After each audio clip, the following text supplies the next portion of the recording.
Billy Milligan's childhood was a nightmare of relentless abuse. His stepfather, Chalmer Milligan, subjected him to physical beatings, sexual violence, and psychological torment.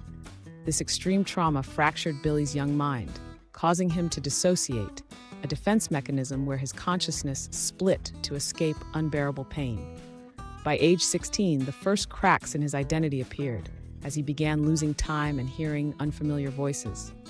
These were the early signs of what would later be diagnosed as dissociative identity disorder, DID, a condition where trauma forces the mind to create alternate personas.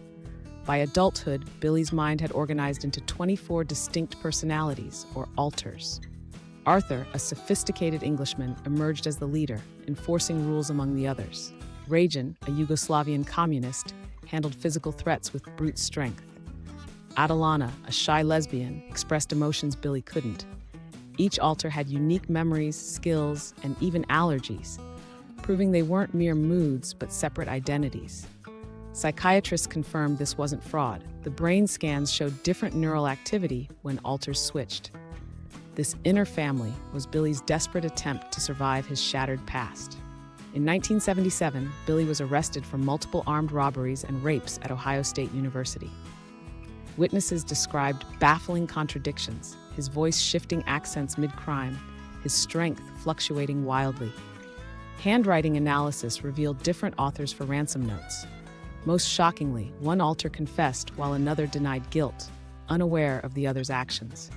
Psychiatrists concluded that Adalana had committed the assaults, while Billy and other alters had no memory of it. This raised an unprecedented question. Could someone be guilty if a personality they didn't control committed the act? Billy's 1978 trial became a landmark case. For the first time, DID was used as an insanity defense. Prosecutors argued he was faking, but brain scans and hours of psychiatric testimony proved otherwise. The jury saw Billy switch personalities in court. A childlike alter sobbed while Arthur coldly analyzed the trial. Ultimately, he was acquitted of crimes due to insanity and committed to a mental hospital. The verdict ignited debates. Was justice served for the victims, or did it acknowledge that trauma can truly fracture responsibility? After treatment, Billy's alters partially integrated, but he struggled until his death in 2014. His case revolutionized mental health awareness. DID was no longer seen as mere fiction. Yet ethical questions endure. Can trauma excuse harm?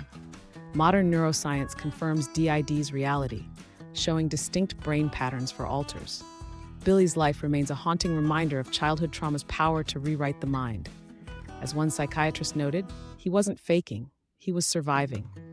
His story challenges us to see mental illness not as a choice, but as a desperate adaptation to unbearable pain.